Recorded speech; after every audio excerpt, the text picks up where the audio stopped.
देखिए कितनी शानदार बात बोली गई है। Dream is not that which you see while sleeping, it is something that doesn't let you sleep.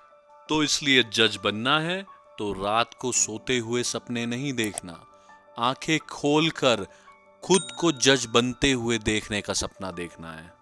चलिए इसी के साथ शुरू करते हैं आज का टॉपिक। और main sources of Hindu laws.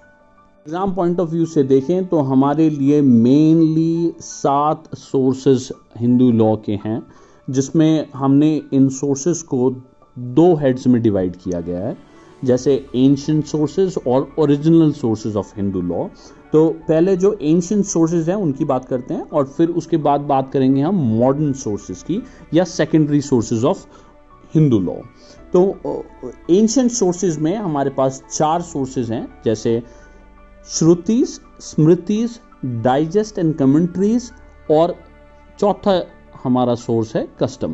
तो सबसे पहले बात करते हैं श्रुति। सॉरी हमारा एंशिएंट सोर्स श्रुति की बात करते हैं। अब श्रुति जो वर्ड है वो डिराइव किया है श्रु से। श्रु मीन्स टू हियर, और जो सुना गया, What was heard is called श्रु, के द्वारा सुना गया। ये माना गया है कि ये वर्ड्स देवता के, परमात्मा के डायरेक्ट वर्ड्स हैं, इन्हें हमने रिवील किया है और ये वेदास बोला जाता है इन्हें नॉर्मली। और श्रुति को primary and Paramount source of Hindu law माना गया है। डायरेक्ट वर्ड्स ऑफ गॉड या डायटी या देवता या परमात्मा, डायरेक्ट वर्ड्स ऑफ गॉड, इसलिए इसे divine source of Hindu law भी कहा जाता है।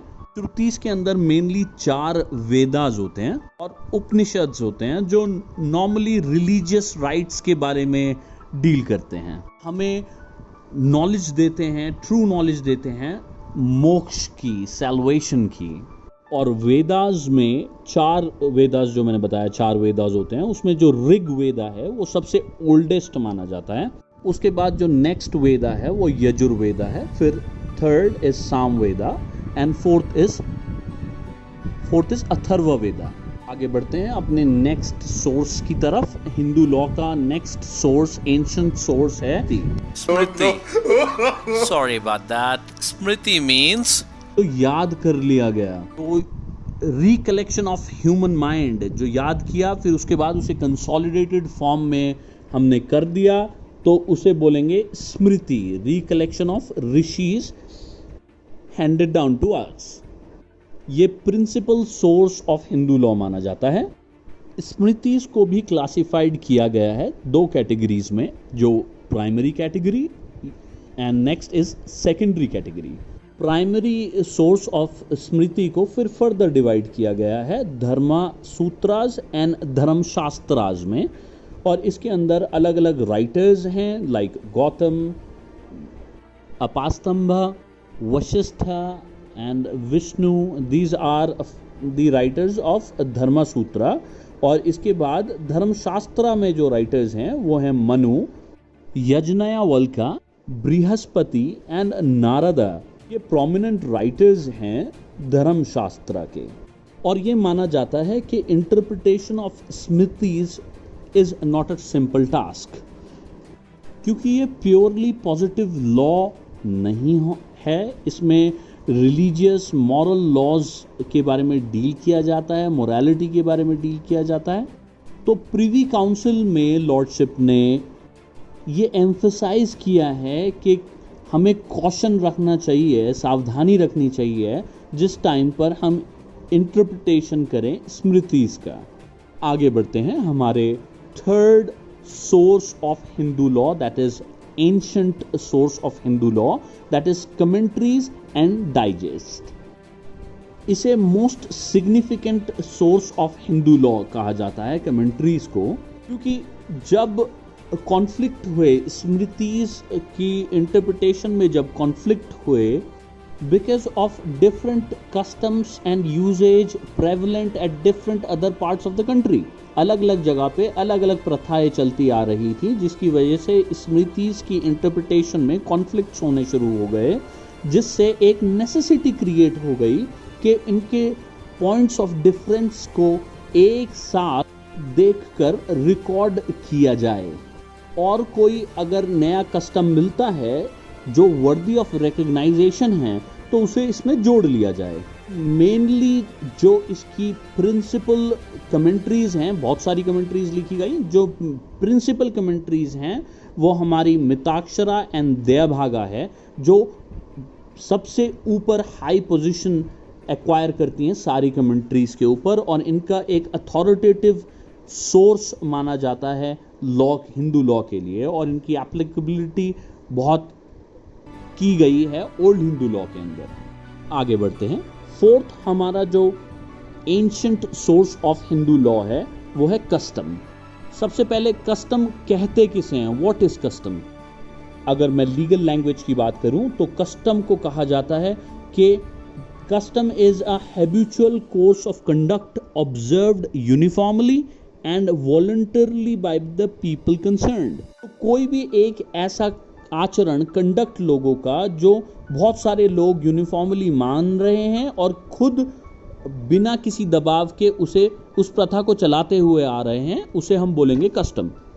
फिर इसमें बहुत सारी चीज़ें देखी जाती हैं कि कंटिन्यूटी होनी चाहिए, पीसेबल इंजॉयमेंट होना चाहिए, सर्टेनिटी होनी चाहिए, रीजनेबलनेस नहीं होनी चाहिए, ऐसा नहीं होना चाहिए कि it is oppose to public policy. जो भी लॉ हमारा चल रहा है उसकी कंफर्मिटी में होना चाहिए, उसके विपरीत नहीं होना चाहिए, तभी वो कस्टम इंडिया में रिकग्नाइज किया जा सकता है। वैसे तो मॉडर्न एज में सोर्स ऑफ लॉ में कस्टम अपनी पकड़ खो चुका है, बट पर्सनल लॉज में आज भी कस्टम की एक पकड़ मानी जाती है। जैसे कि सॉलमन ने कहा था, custom is to society what law is to state. हमारे जो दो इम्पॉर्टेंट सोर्सेज हैं, श्रुतिज एंड स्मृतिज, वो रिफ्लेक्ट करते हैं हमारे कस्टम को। पहले के टाइम पे किंग जो हुआ करता था, वो डिस्प्यूट्स जो अराइज हुआ करते थे वो कस्टम के अकॉर्डिंगली देखकर उसे रिजॉल्व किया करते थे। तो सोसाइटी में इसे ऑब्लिगेटरी मानना शुरू कर दिया, एक प्रथा ऑब्लिगेटरी मानी जाने लगी, तो उसे sources, ancient sources of Hindu law में इंक्लूड कर लिया गया। अब आगे बढ़ते हैं अपने modern sources of Hindu law की तरफ। तो इसमें सबसे पहला है जुडिशियल डिसीजंस। जुडिशियल डिसीजन एक बहुत important source of Hindu law है। जैसे आपको पता ही होगा कि आज की डेट में ऑलमोस्ट हर पॉइंट ऑफ पर लॉ आ चुका है, मतलब उस पर केस हुआ और केस के बाद डिसीजन आया, जो डिसीजन बाइंडिंग होता है लोगों के ऊपर। और ये जुडिशियल डिसीजंस जो होते हैं वो कमेंट्रीज पर या जो भी पुराने एंशिएंट हमारे सोर्सेज हैं उन पर सुपरसीड करते हैं। मतलब जैसे सुप्रीम कोर्ट ने अगर कुछ कह दिया, सुप्रीम कोर्ट ने अगर कुछ हेल्ड कर दिया, प्रोनाउंस कर दिया, तो वो बाइंडिंग होगा whether it confront with the shrutis, smritis और कस्टम्स और any of the ancient sources. और बहुत से पॉइंट्स पर तो कोर्ट्स ने मॉडिफाई भी करा है हिंदू लॉ को और सप्लीमेंट भी करा है हिंदू लॉ को। फॉर एग्जाम्पल अगर हम बात करें तो स्त्रीधन को ले लीजिए, या अडॉप्शन को ले लीजिए, या इनहेरिटेंस को ले लीजिए, मेंटेनेंस को ले लीजिए, there are many examples to it. आगे बढ़ते हैं।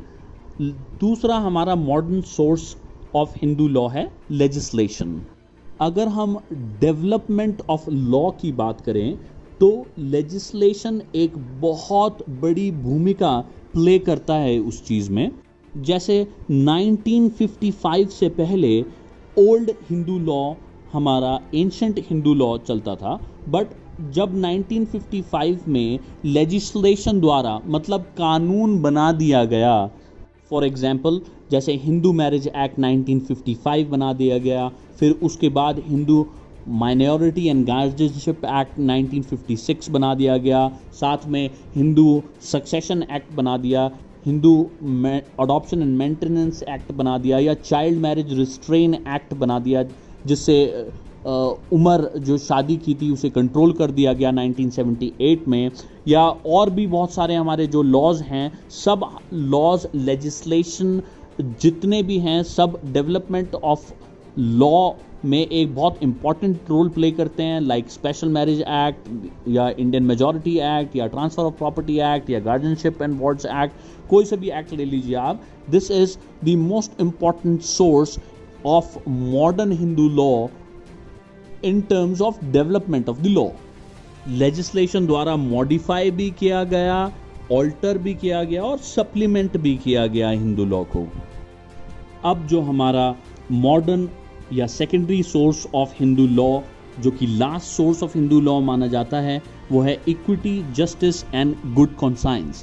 इक्विटी को एक ब्रांच माना गया है लीगल सिस्टम के अंदर, जहां पर लॉ हमारा साइलेंट है, वहाँ जहाँ हमें समझ नहीं आ रहा कि इस पर्टिकुलर सिचुएशन में क्या करना चाहिए, वहाँ पर कोर्ट्स या जजेस जो होते हैं वो जस्टिस, फेयरनेस और इक्विटी का इस्तेमाल करके इंटरप्रेट करते हैं रूल्स को या ओल्ड लॉज को, और एक नया बाइंडिंग लॉ बनाते हैं. उसे भी modern source of Hindu law में कंसिडर किया जाता है. इसे एक important source of modern Hindu law कहा गया है. फॉर एग्जाम्पल, अगर दो स्मृति के अंदर डिफरेंस या कॉन्फ्लिक्ट आ गया, तो कैसे उस स्मृति के कॉन्फ्लिक्ट को हटाएंगे?